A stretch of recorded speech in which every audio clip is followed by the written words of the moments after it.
भारत को आध्यात्म और साधना का केंद्र माना जाता है। यहाँ लाखों प्राचीन मंदिर हैं। इनमें से कुछ बेहद चमत्कारिक और रहस्यमयी हैं। आइए जानते हैं ऐसे ही कुछ रहस्यमयी मंदिरों के बारे में जिनका रहस्य आज तक वैज्ञानिक भी सुलझा नहीं पाए। आप सभी का आपके अपने ही चैनल मानवीय स्किल्स पर स्वागत है। दोस्तों, अगर आपने अभी तक इस चैनल को सब्सक्राइब नहीं किया है तो प्लीज सब्सक्राइब कर लें। पद्मनाभम मंदिर।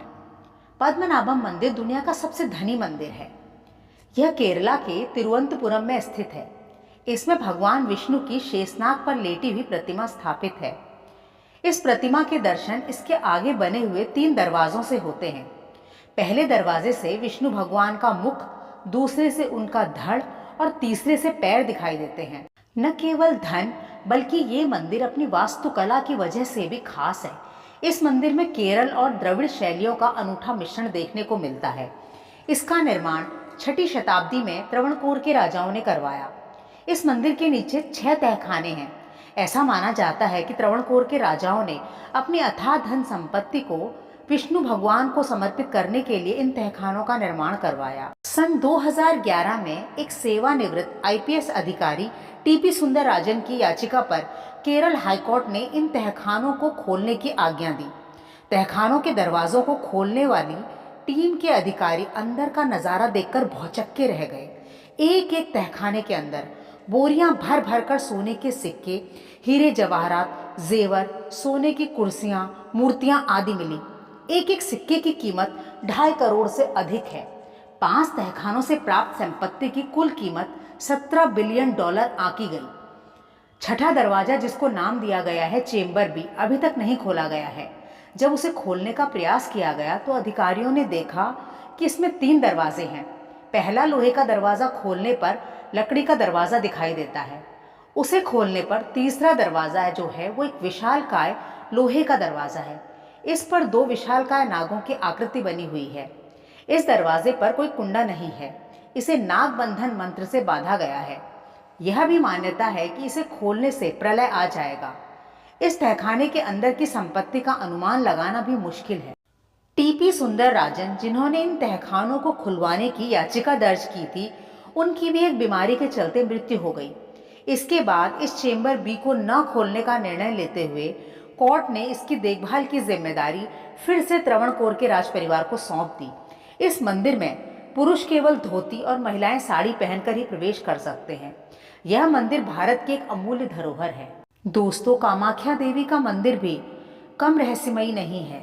इसका स्थान माता के 51 शक्तिपीठों में सर्वोच्च स्थान पर है। कहते हैं जब महादेव माता सती की मृतदेह को लेकर इधर उधर भटक रहे थे तो विष्णु भगवान ने अपने सुदर्शन चक्र से माता की देह के 51 टुकड़े कर दिए। वे टुकड़े धरती पर जहां जहां गिरे वे सभी स्थल शक्तिपीठ कहलाए। यहाँ नीलांचल पर्वत पर माता की योनि व गर्भ गिरे थे और उन्होंने गिरते ही विग्रह का रूप ले लिया था। यह एक इकलौता ऐसा मंदिर है जहां स्त्रियां रजस्वला होने पर भी दर्शन, पूजन, पाठ इत्यादि कर सकती हैं। कामाख्या देवी मंदिर गुवाहाटी रेलवे स्टेशन से 10 किलोमीटर दूर नीलांचल की पहाड़ियों में स्थित है। इसके पास में ही ब्रह्मपुत्र नदी बहती है। इस मंदिर का निर्माण 1565 ईस्वी में हुआ था। हमारे अन्य मंदिरों की तरह ही मुस्लिम आक्रांताओं ने लूटकर इसे भी खंडर में बदल दिया था। फिर बिहार के कोच वंश के शासक विश्व सिंह ने इसे खोजकर पुनः पूजा अर्चना आरंभ करवाई। राजा नाल नारायण ने इसका पुनः निर्माण करवाया। मंदिर का निर्माण बंगाल की इस्लामिक वास्तुकला में हुआ है।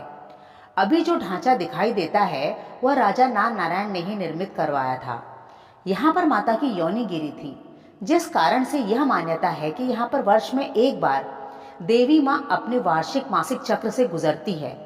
तब यहाँ जून के महीने में अम्बवाची मेले का आयोजन होता है।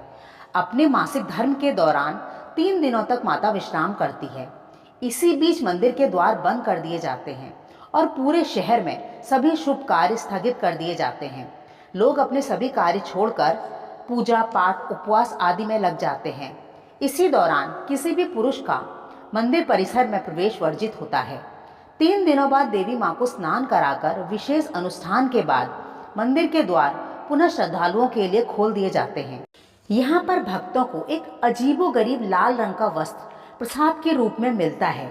यह मान्यता है कि जब देवी रजस्वला होती हैं तो उनके रज से उनके वस्त्र लाल हो जाते हैं, जिन्हें छोटे छोटे टुकड़ों में काट कर भक्तों में वितरित कर दिया जाता है।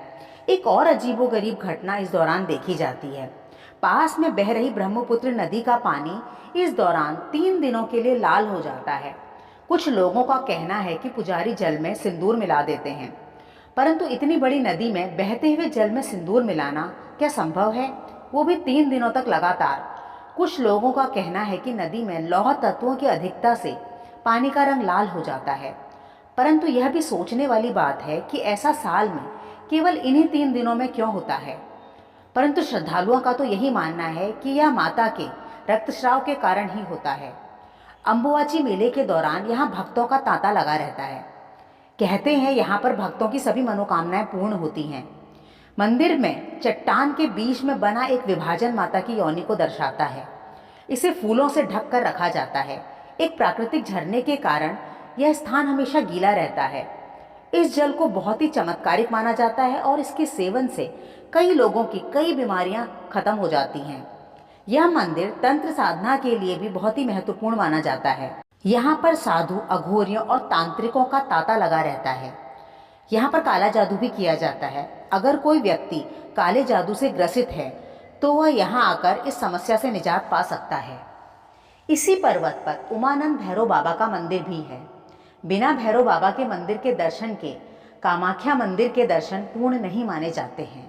अब बात करते हैं एक ऐसे मंदिर की जो मानव आस्था का जीता जागता स्वरूप है और जिसके रहस्य मनुष्य मस्तिष्क की समझ से भी परे हैं। यह है करणी माता का मंदिर। यह राजस्थान के बीकानेर से 30 किलोमीटर दक्षिण दिशा में देशनोक में स्थित है। जहाँ किसी भी मंदिर में साफ सफाई का बहुत ध्यान रखा जाता है, वहीं इस मंदिर में लगभग 25,000 चूहे रहते हैं। इन्हें करणी माता की संतान माना जाता है। मंदिर में दर्शनार्थियों को चूहों का जूठा प्रसाद दिया जाता है, परंतु आज तक एक भी ऐसी घटना सामने नहीं आई कि जिनमें चूहों के जूठे प्रसाद को खाकर कोई बीमार पड़ा हो। करणी माता के जन्म के संबंध में कहा जाता है कि इनके पिता का नाम मेहाजी और माँ का नाम देवल था। प्रथम 4 पुत्रियों के जन्म के बाद मेहाजी पुत्र की कामना लिए हुए माँ हिंगलाज की यात्रा पर गए। इसके बाद इनकी पत्नी 5वीं बार गर्भवती हुई, परंतु 20 माह बीत जाने पर भी शिशु का जन्म नहीं हुआ। तो मेहाजी की पत्नी देवल अपना धैर्य खोने लगी।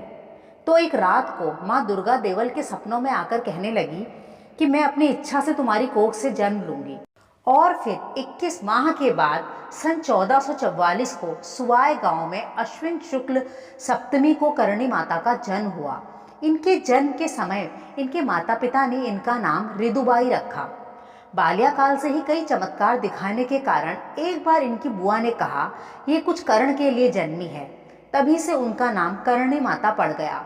यहाँ एक और कथा बहुत प्रचलित है कि उन्होंने अपने सौतेले पुत्र की मृत्यु के बाद यमराज से आग्रह कर उसे पुनः जीवित कर दिया और उनसे यह भी कहा कि आज के बाद मेरा कोई भी वंशज तुम्हारे पास नहीं आएगा। कहते हैं इनके वंशज मृत्यु के बाद चूहे बनकर इसी मंदिर में निवास करते हैं। इसे चूहे वाला मंदिर भी कहते हैं। इन चूहों में यदि कोई सफ़ेद चूहा दिखा तो उसे बहुत शुभ माना जाता है। यहाँ माता के दर्शनार्थियों को मंदिर में पैर को घसीट कर चलना होता है, जिससे पैरों के नीचे कोई चूहा ना आ जाए। चूहों को नुकसान पहुँचाना यहाँ बहुत ही अशुभ माना जाता है।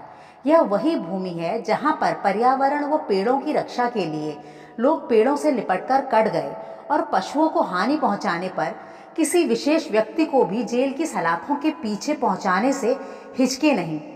यह करणी माता की ही शक्ति है जो यहाँ के लोगों में पर्यावरण के लिए इतना प्रेम भर देती है।